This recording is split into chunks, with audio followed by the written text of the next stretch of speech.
Hello, folks. Welcome. It is Sunday, September 25th. We are here to cover everything in the UFC, including a new rising star in the women's division and a brutal cut that ended a fight. We're going to get it going for you right here at AfterBuzz right now. You're tuning into the destination for TV superfan discussion, AfterBuzz TV. And now, let the buzz begin. Man, I love this UFC remix music. It always has that whole like metal hardcore feel, and we had a metal hardcore show yesterday, did we not? We did. It was. It's not gonna go down in history as one of the best UFC cards ever, but you had a lot of guys just go out there and deliver, so can't complain about that. Just really great stuff. Welcome everybody to UFC's AfterBuzz coverage. My name is Christian Cole, and I will be taking you through all of the fights and all of the news of the week. We have a newsworthy couple of weeks since we last brought you AfterBuzz coverage. To my left sits Double G on TV, my man Gabriel Gonzalez. Hello, Gabriel. How you guys doing? As he said, I'm Gabriel Gonzalez. You can find me on Twitter to talk all things UFC and MMA at Double G on TV. Yes, and sitting to his left, a guy who we love having here at AfterBuzz to give us a little bit more of the inside edge on a mixed martial artist's brain and the way they go into fights. Mr. Chris Howard, welcome back to the panel, sir. But you're going to say Steven Seagal. Steven Seagal, everyone. For having me here. Steven Seagal. No, yeah, Chris Howard. You can reach me at Chris Howard Live on Twitter and Instagram. And you can also reach me on legendarylivingdaily.com. Legendary Living Daily, a great website. I actually visited your website did you really? recently. Yeah, some really good content on there. Fantastic Appreciate stuff. that. Let's talk go right into the fights, guys. We want to talk about the main event. We want to talk about the rise of a new star, somebody that if you are an MMA aficionado, a fan of the sport over the last 8 to 10 years, you know who she is. But if you are a UFC fan only, it could be that Chris Cyborg Santos is new to you, and boy, did she make an impression yesterday. No, definitely. I mean, if you haven't seen Chris Cyborg compete before, you have no idea what you've been missing for the last several years. I mean, Chris Cyborg is known for being essentially the female version of Wanderlei Silva, and you didn't get to see as much of what makes her so special last night. I think that's more for the strategy of Lena Lansberg. She was trying to, initiate the clinch very early on, and it just seemed like she couldn't get any offense going from there like she expected to. Maybe she underestimated just how much bigger Cyborg was actually going to be when they got in the cage, but it was what the fans wanted to see in Brazil. Chris Cyborg got the job done in the second round, and she showed off a little bit of her ground game, so... There's a little bit of controversy to your point, Gabriel. Sure. Okay, I mean, we did watch Cyborg Santos walk into a cage as the bigger fighter, but she was much smaller than what we've expected to see from Cyborg Santos. Yes. When Chris Cyborg fights, she is a large physical person. She's very big. I've interviewed her a couple times. She's almost my height. I'm 6'1". Well, she was wearing heels, all right? Yeah. But she's got big, broad shoulders, big arms. No, there was some controversy after the fight that I want to get into right away here, and we could talk about the actual fight. But of course, this was a woman who went through hell and high water to get down to 140, and they actually videotaped it for a upcoming documentary. Yeah.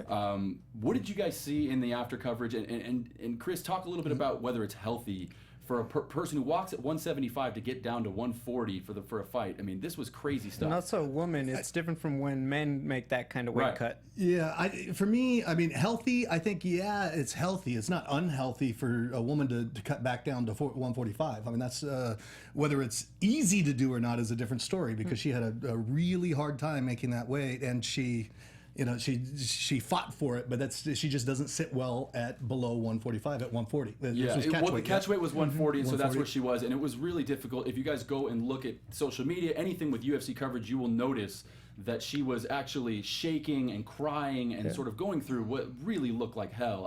I had a hard time watching her go through that. They did release some. Not this cut. I don't think they have released that footage, but definitely when she made the cut to 140 earlier this year against Leslie Smith, that was released on YouTube. You can find it, and it was very brutal. It really illustrated just what a fighter her size and caliber goes through to make that kind of drastic weight cut. Like you said, it's hard to watch. There are a lot of tears. She looks like she's in just pure physical agony, and you're trying to ask, it's like, is the prize fighting worth it when you see it? To answer the point, is it healthy? She has said that, personally, if she could, she would prefer to fight at a 155 division. That doesn't exist right now in women's MMA, so she takes 145. We've seen her make the cut. She's obviously very dominant. To your other point, yes, if you've ever seen Chris Cyborg in person, she is very tall. By comparison, Ronda Rousey and other fighters, Miesha Tate, Kat Zingano, they're just quite frankly smaller and shorter. I want to be very politically correct for all the female fans, but Chris Cyborg is just bigger. Yes. So when everyone wants to talk about it's a super fight, it's just 5 more pounds, you have to see these women side-to-side comparison to understand why that's just ludicrous to say she can really make that cut if the money is in it.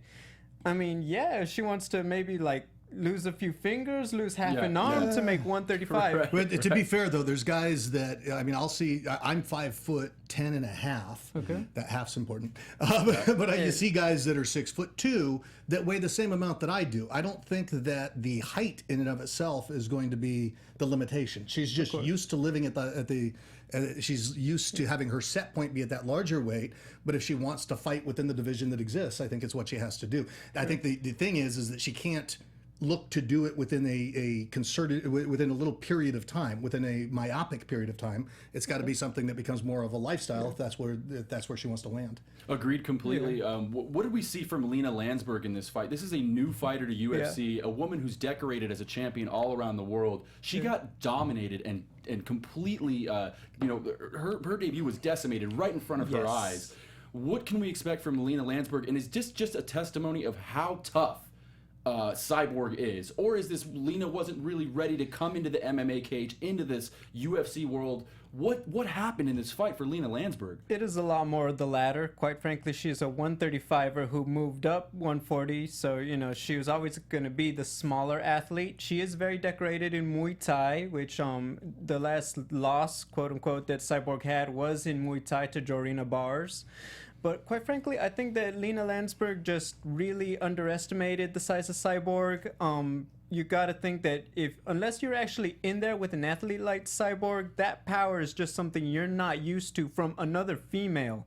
That's just quite frankly what makes her that just Mike Tyson-esque with Cyborg. Is just she has more power in her punches than I think any other woman out there competing in mixed martial arts at 145 right now.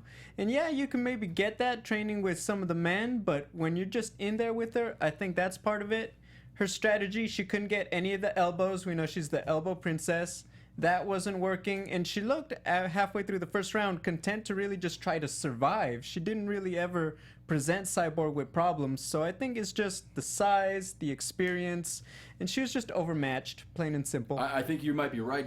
Let's hear your 100%. I mean, the elbow princess. The moment you hear that, even you think the elbow princess going against Cyborg. I mean, it's just in my consciousness, because I knew Cyborg before this. It's like this. She's going to get destroyed. And I liked your analogy with Vanderlei Silva, because it really is. She is the equivalent of that. She's a machine, and when she comes out to fight, she's serious about fighting. And the elbow princess is going to get dominated in that equation. I think that right now in women's MMA, we don't have. I don't want to say that there's not good quality fighters out there. There are. I mean, obviously, we saw that with Chris Cyborg, but I think that there's very few that are playing at that level of Cyborg, and so we've got a rush to put the women in. But who are you going to put against Cyborg? I mean, we could have put Ronda Rousey. But now, who knows? She's talking about starting a family, and what do we know with Ronda Rousey? I mean, and really talk about the future for Cyborg. Yeah. What can... This is a woman who most likely will dominate anybody she gets in the cage with. And now, we talked about, and Chris Howard just mentioned, the 155-pound division is quite thin in that 145. 145 rather is quite thin there. What can we find and expect from Santos? Are people going to? Or her name's not Santos, by the way. That's her old divorce name. Yes. Yeah, Justine now. But from Cyborg rather. What can we expect? Is she going to dominate here? And do we have a super fight for her, or is it just going to be her kind of running through picking the litter?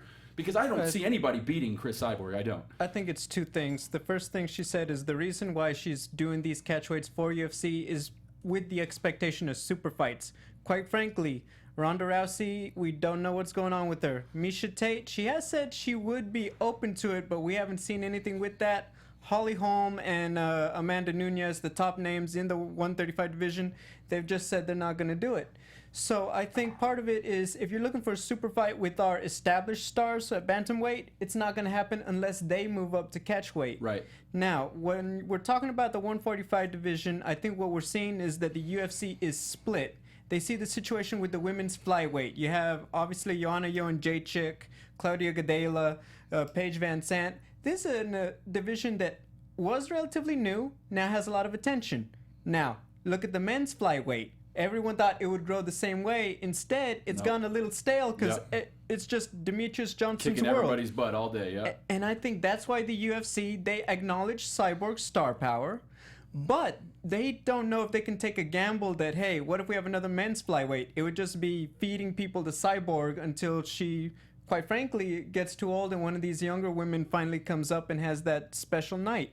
Or could it be one that maybe their talent comes in? We know there's women like Megan Anderson out there probably going to challenge Cyborg back in Invicta when she goes back up to 145. So I think it's a wait and see with the UFC. And can you shed some light Sure. on for our fans that are watching home that don't know what Invicta is? Invicta is obviously a all women's sort of sister promotion to UFC, but how does it work contractually for these women who want to fight in Invicta?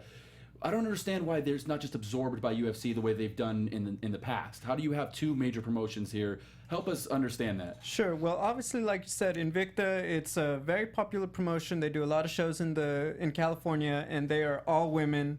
And so for the original Ultimate Fighter women, they drafted a lot of Invicta fighters, several Ultimate Fighter women, UFC fighters who couldn't necessarily make the weight at 135 or 115. They went back to Invicta, and it's just a promotion that I believe they're owned by the same larger umbrella company. Right. So that's why so many of these, she can go to Invicta to UFC. Cyborg's contract, although she fights in Invicta, it's a UFC contract. Right. UFC is paying, Cyborg every time she competes, and that's what But also no allows the reason flexibility. to take a woman like this who's now pretty much going to be the new Yes. star of your division and put her in Invicta and fighting in front of 2,000 people and no television fans, really. I mean, compared to what they're doing. I don't understand the risk of continuing to put your fighters in that. If you want the Invicta to be sort of a feeder system where young women are coming up, but you have a champion, a star, I don't see Cyborg going back to Invicta to defend that title. Unless, of course, she wants to because of the honor of doing so. But why does it make just sense? the experience, I would think, because it's like she's a fighter, she wants to fight, Right. And I don't think they have anybody to challenge her, and that's the problem. Yeah. It's like who do you match her up against right now? If you could get a Rousey to come back, it would be phenomenal. You'd have something, you'd have a super fight like what she wants. But right now, who's going to challenge her? Who And do we I see? think Gabriel Gonzalez is onto something when he talks about Megan Anderson and others who are going to be wanting to challenge her. The question is, if you're Cyborg, what's in it for me? Yeah, I think she's the draw. Definitely, and it can't just be one woman. It can't just be Megan Anderson. That's the biggest name we know that, she's been lobbying for a fight with Cyborg. Cyborg has talked a lot about her in the media. That's why I'm mentioning her. And we tried to have her on tonight. But the thing is, I think that Cyborg doing catchweights against these no-names is just pointless. I think, for her career, unless the UFC, absolves the 145 Invicta division and maybe drafts from, say, Bellator, does an Ultimate Fighter season to draft, then I think that Cyborg, quite frankly, until UFC gets that division, that's the only thing she could do safely because she's just putting herself in danger, making these massive weight cuts to fight no names. And in danger she was, but certainly her opponent was in a ton more danger. I thought that was Heck domination on the ground. There was moments where Cyborg had mounted with ease, gave up the mount, took it back. Ground and pound is something that women in MMA can do, but no one in women's MMA, and I would argue that in men's MMA, has the skill, really, of Cyborg's ground and pound, how accurate she is. Last time we all sat here, we talked about ground and pound and how skillful it was. Which fight were we talking about? Help me out here. Miocic The Miocic and, fight, yeah. Overeem. And you got a bunch of heat on YouTube, by the way, for saying did you? Miocic. Miocic, there you go. versus Miocic. That's all right. Thank We'll But get you it. know what? Joe Rogan says Miocic, so but what Joe everybody Rogan else says goes. Miocic. Yeah. I know, and I was gonna say, Bruce Buffer plays it off really well. He Miocic. hasn't gotten all of them right in his He career. sure hasn't, but he's getting paid. The guy's Bruce Buffer's an awesome announcer. I mean, I could get 9 out of 10 right too. You pay me what you pay him. yeah. But yeah, she back does. to your point. She has extraordinary control on the ground. Yeah. She's, with the fight in round 2 when she took the she took it was kind of a cross between a modified mount and a knee on belly position. So she had her knee across the side. Lansberg was up on her side, and she just rained down on Lansberg with straight punches and hammer fists until it was over. You know, that's how she got it. But she had extraordinary control there while she was on the ground. Yeah, extraordinary control and getting a huge victory in 2 minutes and 29 seconds of round number 2. I think she could have ended it in round 1. To me, it could have ended at any time. I'll say she this. wanted some TV time, you know what I mean? Give her fans some love. The only reason that Cyborg didn't knock the bricks off of Lena is because Lena was holding on for dear life. Sure. I think she was a little afraid to stand and trade out in the open octagon Did you with feel Cyborg. that Mario Yamasaki's stoppage of that fight was a little late? I thought it wasn't brutal, right? It's not worth really going into and criticizing him entirely, but there are moments where I watch UFC, and we'll talk about the Roy Nelson fight later, and maybe a controversial stoppage in just a moment. But for this fight here, this main event between these two women, I just felt like she was being dominated too much. It wasn't the fact that she wasn't intelligently defending herself. It wasn't anything about that. It was just the fact that we saw a mismatch, and it was a mismatch for the entire 7.5 minutes this fight went on. But that's not going to give him the reason to stop the fight because it's mismatched. It's like she's dominated, but it's not. She's defending, like you said. Yeah, I agree that, you know, let's be honest, when you're watching from the outside, you think, Mario, stop it, Cyborg will destroy her and eat her for lunch. But I think, you know, competitively, Yamasaki, I was okay with the stoppage. It looked like he gave a fair shot, but also knew that, you know what, this one's done. And look, the eye close that Lena was suffering from, that happened earlier in the first round, so it wasn't that she didn't take really extra damage. I think it was a clean stop. As far as I'm concerned, Mario Yamasaki, a fantastic referee. I don't think he did anything wrong so much as this may be a booking issue. We need to get real opponents in there for these just dominant champions like Chris Cyborg. And by the way, I don't think we'll see that until we get a really skilled jiu-jitsu fighter that can play a really strong ground game with her. Sure. You know anybody there, Mr.? Oh, I don't know. Shit.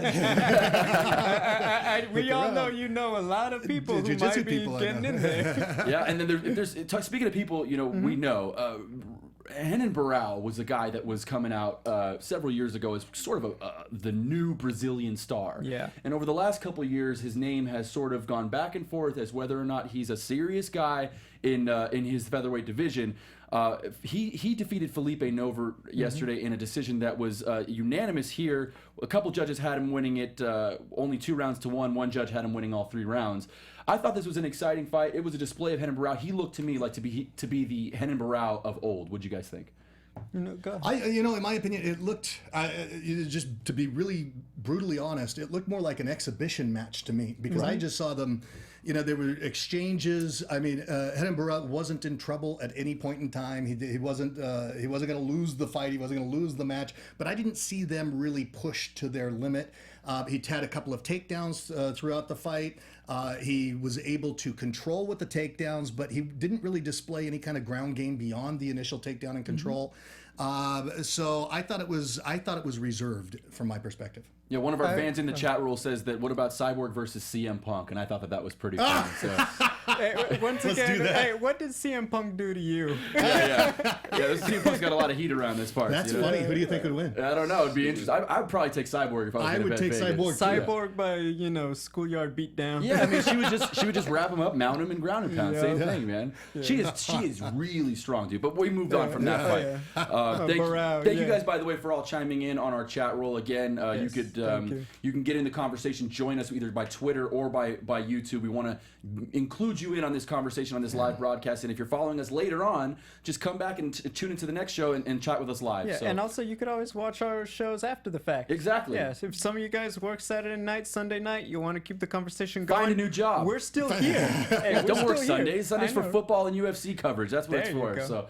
Barão, please, and I want to hear your thoughts, Gabriel, because what I heard from Chris Howard was that it looked a little bit like he was never in trouble, and that there was a sparring sort of contest that's going on here, and I don't disagree with that. But is that because Barão was safe, but yet also still dominant in his craft? Is that what we saw yesterday from Renan Barão? I'll say this: when you're thinking about the guy who did the spinning back kick to knock out Eddie Wineland, you're holding Barão to that kind of standard.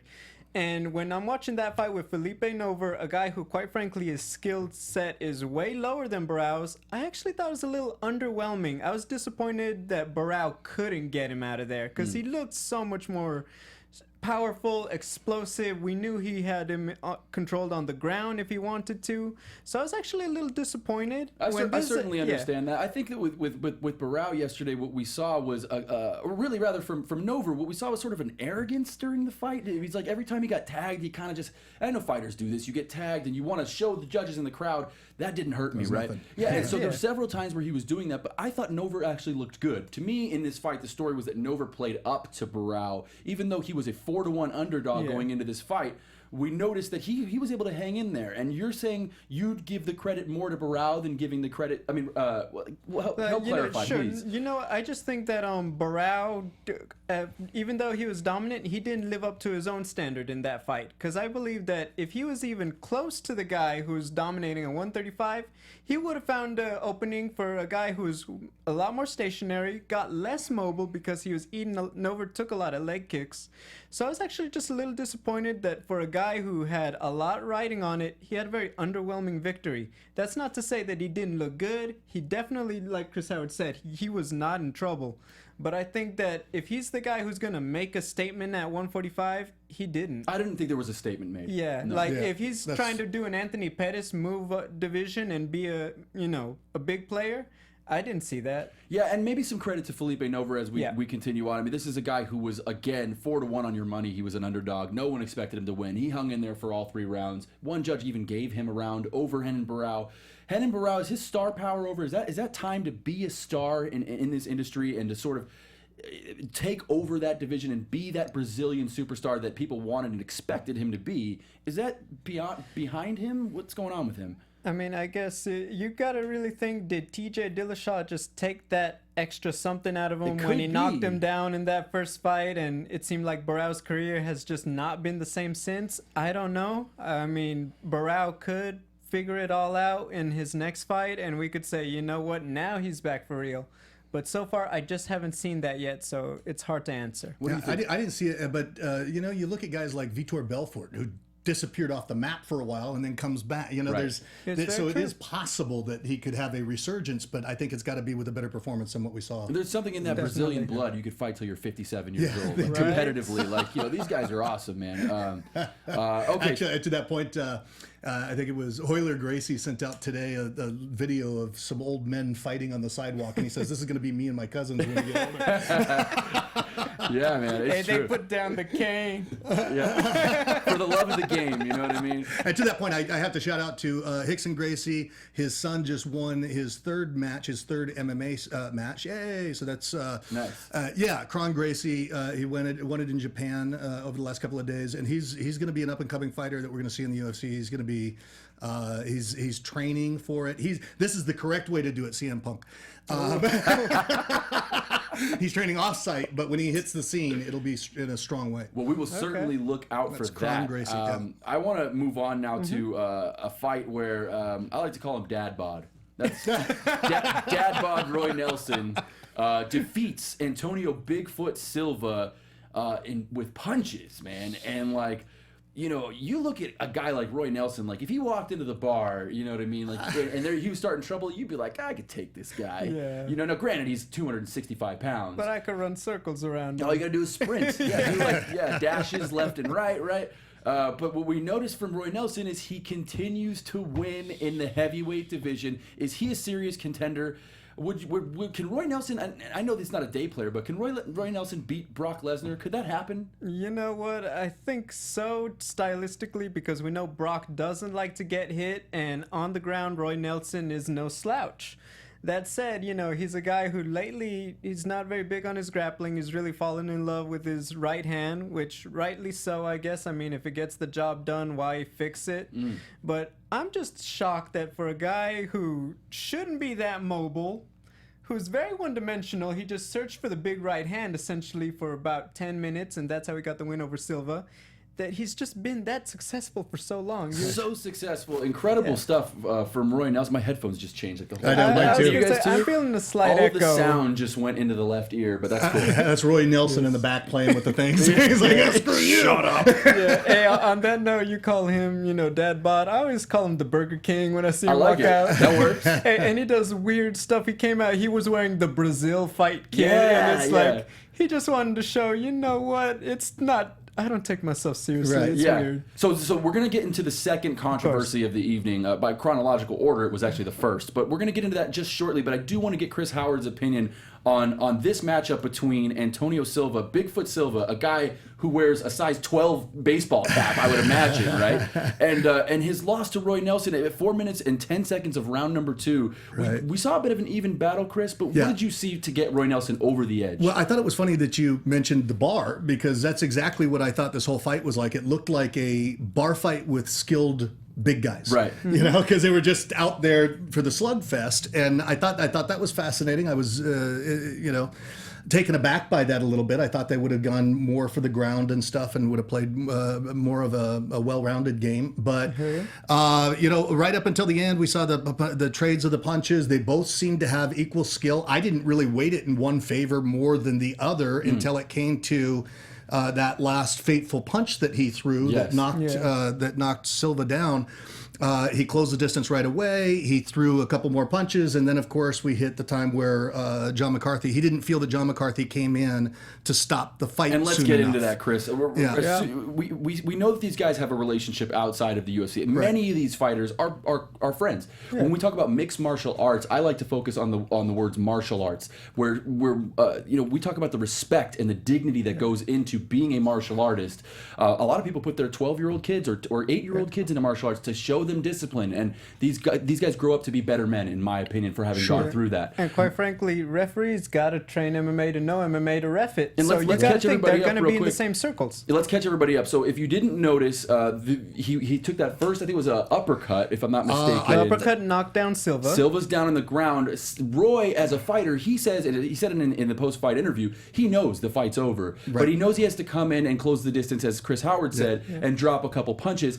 But then he started to feel, and you could see on his face that he felt that this was excessive. And at one point, he dropped one last one on his head, and he looked at John McCarthy, and he said, "He's out." And McCarthy, at that, almost like it followed instructions, said, "Okay." Right. He came in and he stopped the bout. Yeah. What did we see from John McCarthy? And then, by the way, here's the most interesting part of the whole thing. At the end of it, we end up seeing, Roy Nelson. Roy Nelson kicking John McCarthy in the back.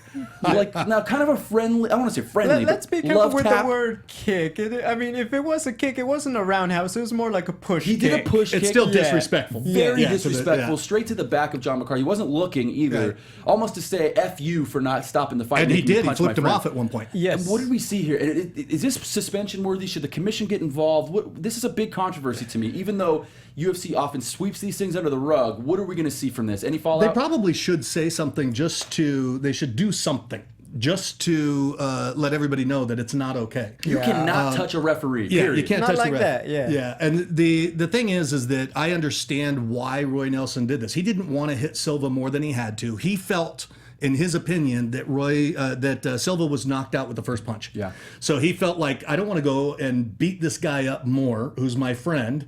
If he doesn't have to be beat up, What's the over. hypocrisy though in not beating up your friend, but then going to beat up the ref? That's a good point. When you look at it, I think when you look at this situation in particular, Roy Nelson didn't really do it with maliciousness as much as he was just being immature and juvenile, like, oh, I'm going to come give you that little push kick. Sure. So it's not going to be like, oh, cut him from the UFC. That is the biggest thing No of one's saying that. unsportsmanship. Yeah, Exactly. no one's saying Because it's not that. So, but I think a fine needs to be levied. I think a statement needs to be made, and a slap on the wrist needs to happen, or else you could see guys taking advantage of this precedent that this guy kicks a referee. And again, if you go back and watch the tape, guys, he kicks him, but it was kind of just like a love tap, like, what's wrong with you? He didn't like the ref. I think you gotta do, like you just said, set a precedent. Otherwise, it's a slippery slope. John McCarthy's a tough guy too. I'll tell you. You don't want to go kicking John McCarthy.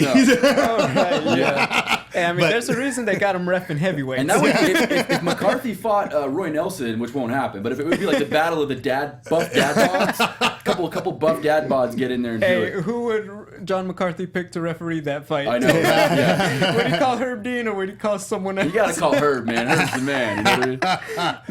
But you were saying that he should be. I was just gonna say, they just need to make a point. I don't think they're gonna be suspensions or even a particularly large fine relatively, but I think there are going to be a few words, and there will be something said publicly that says, "Don't do that." Well, it'll be interesting to see, and as the weeks go forward, we will cover the follow up on that incident. So it didn't appear though when you watched it. Did it appear that he stopped it late? To me, it looked like there was still activity it was happening. fine. Yeah. Maybe it was fine. You know what? I guess you could say, because it was one of those on the line, but it wasn't like Grossly. it wasn't a. I always go to this one, Rockhold versus Weidman, where it's like, how'd you let that keep going? Right. It was just, one or two, and even then, I gotta say, it didn't look like Silva was like laid out, Michael Bisping, Dan Henderson. Right. It looked like he'd been rocked, but Yep. he wasn't gone. He wasn't 100%. unconscious. yeah, with So- a guy with a big head like that, he could stay awake for a little while. Yeah. Quite frankly. By the way, you gotta mention he's been on a bad run lately. And so what do we do about Bigfoot Silva? If you're in his training camp, I mean, I'm not sure how many fights are on his contract, but when I look at a guy like Silva, I look at another one of those guys who hasn't broken that glass ceiling. He can't get up to the Cain Velasquez, Junior Dos Santos level, and now he loses to Roy Nelson. I don't know what the future holds for this guy. I mean, I think his time in the top 10, he was ranked number 15 going in, I believe. I think his days of being ranked are done. Certainly he's a big, tough guy, but his chin, he's just, quite frankly, taken a few knockouts lately that I think we're sadly seeing just that downhill of the career right now. sure. Although I'll tell you, I think this fight really could have gone either way to whoever got the lucky punch in. I think I would have given it a little bit more to Roy Nelson. He seemed a little bit sharper, a little bit more there, but both of them were playing a game that was very similar to me. Yeah. No, definitely. And I think also, let's acknowledge the fact that he went 5 rounds with Mark Hunt, essentially a stand-up battle where they were just knocking each other around with tomato cans. Yep. So I think that kind of fight takes a lot out of you. He's not a spring chicken, and I think that's just what we're seeing. Maybe his chin has been a little worn out. He's been knocked out by Arlovsky, Hunt again. I know there's another one in there. I just can't think of it right now.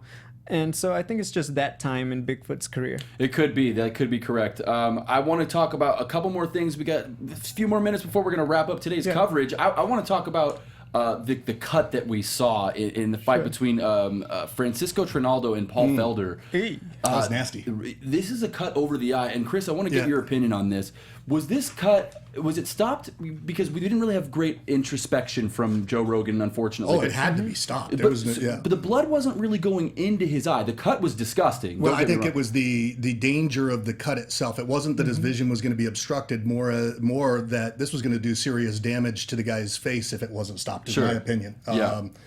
You might see it differently, but I was actually just going to say, I think it was more the fact the placement of the cut. I Yeah. think there's just that acknowledgement. Facial cuts, they just bleed excessively, even if it's some small. He obviously had a Halloween, early type of cut on him. And most cuts that tend to they let it go on, they tend to be up here on the side, of the eyebrow. This one was right over the eye. All the blood was going to be coming down that line right here if you're watching me on YouTube or AfterBuzzTV.com. So I think that's why it wasn't getting in his eye yet. Right. But it was one of those, it was going to, in my opinion. So I think, you know what? They had to make a smart call. Safety is first in this one. One of the nastiest cuts I've seen. Oh, it yeah. was nasty. Well, he cut it in the second round with an elbow, and then he hit it 2 more times in that third round, and that's what just started. I thought he had opened another one. It might be the same one. He had been cut before. Yeah. That's true. Yeah. And so for Francisco Trinaldo, a big win over Paul Felder in the third round at 2 minutes and 25 seconds. If the fight had gone on, you had Trinaldo had winning him. no matter I what, did. right? Okay. Yeah. I think what happened I think one of the reasons why Paul got cut was because he didn't have the best. I mean, he had some good jiu-jitsu skills, but he didn't have the best defense when on the ground. Sure. I think he was too afraid to let Francisco posture up. And so he was fighting to hold his head. Like I wrote down, this fight to me was a fight of missed opportunities, because I saw when they were up against the fence, there were so many times where they didn't have to use as much energy, and I think they were burning each other. Like we used the analogy before of the video games with the little things come down, where you watch the bars of energy coming down. Yeah. I think they wasted all this energy fighting in places where they didn't need to fight. And then Paul did that also when he was trying to hold the head down so much. He was so afraid of him posturing up that he was able to slip some elbows in between it, rather than letting him posture up and then taking it someplace else. Trying to sweep, Trying to do something. Yeah. I could see that too. And this night started off great as well with Eric's. Is it Spicely? Eric Spicely, yeah. Everyone kept pronouncing it differently yesterday as we watched the event. He defeated Thiago Santos, another Brazilian. This was a night of Brazilian highs and lows in Brasilia, Brazil yesterday. So They always make it Brazil versus the world when Yes. they fight down there, but it's just because, that country is so passionate. So experiencing great an to see event that live passion too, is right? just, crazy. That's why they make it so stacked in favor, because that's what sells tickets down there. that's exactly right. They want to but see yes. they want to see everybody else get their ass kicked by the Brazilians. That's right. But Spicely, though, he shut them down. You didn't even hear boos. You just kind of heard. Okay. Gas. That was it. Sure, and with Spicely getting that victory with a rear naked choke, he kind of took a country that has its own martial art named after it, and he showed them how he does it. And I think he's American, if I'm not mistaken. Yes, he is. Yeah, From Rhode Island. Yes, but he trains in TriStar So one Canada. for the good guy. I went to they're having a match. I guess the next UFC will be November 19th down there with Rosier Nogueira. Sure. And Hickson Gracie took me to a small, it was a fight gym of the Nogueira brothers, and we went there for private MMA matches that were happening. It was very cool. It was like underground, and everybody you could possibly imagine was there. GSP was there, came up, and he's like, "Oh, master to Hickson."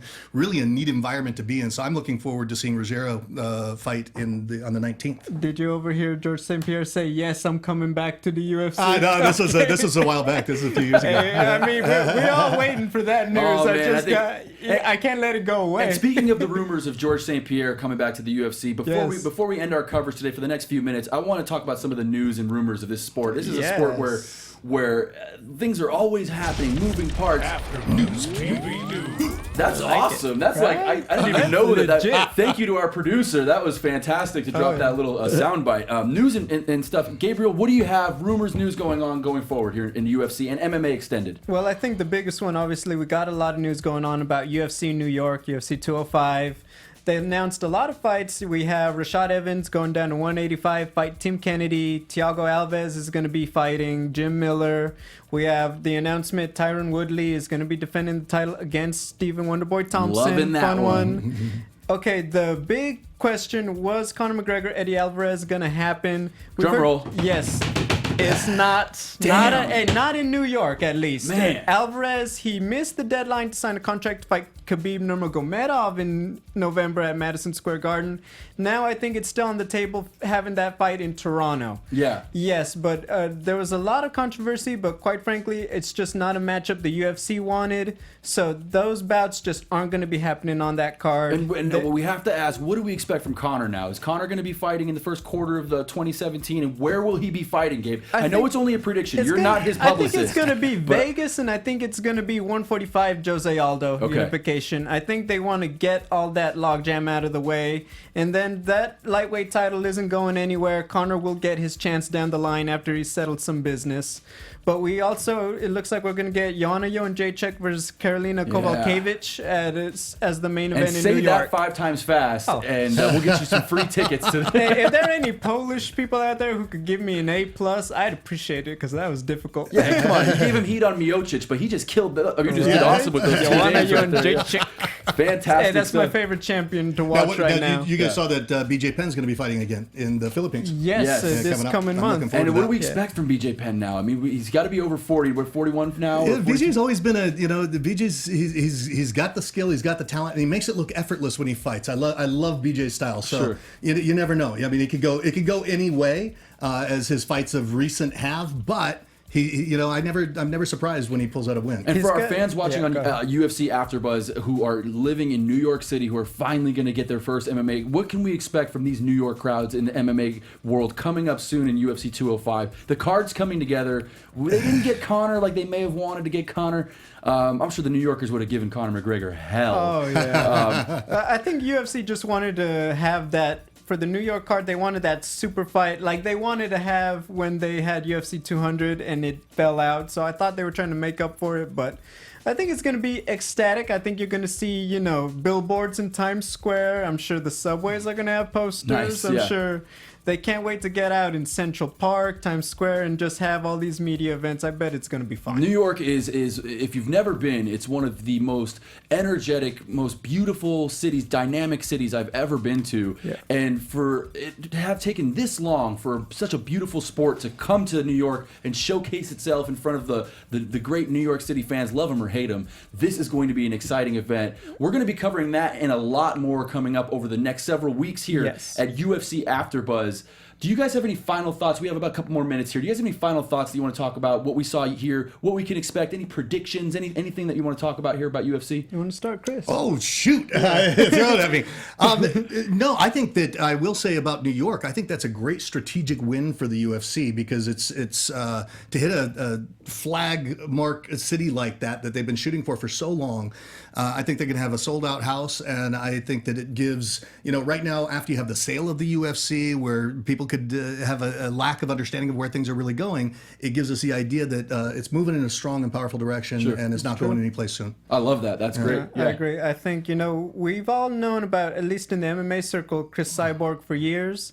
I'm really hoping that, at UFC, do what you need to do.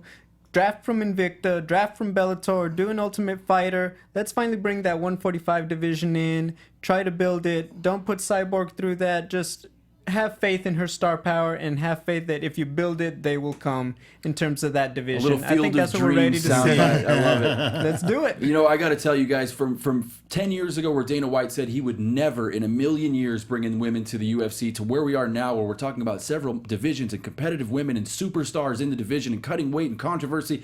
This is so fantastic for the sort of overall dynamic of UFC. I couldn't be more excited to see Cyborg in there and kicking butt. No, Congratulations to her on her big win.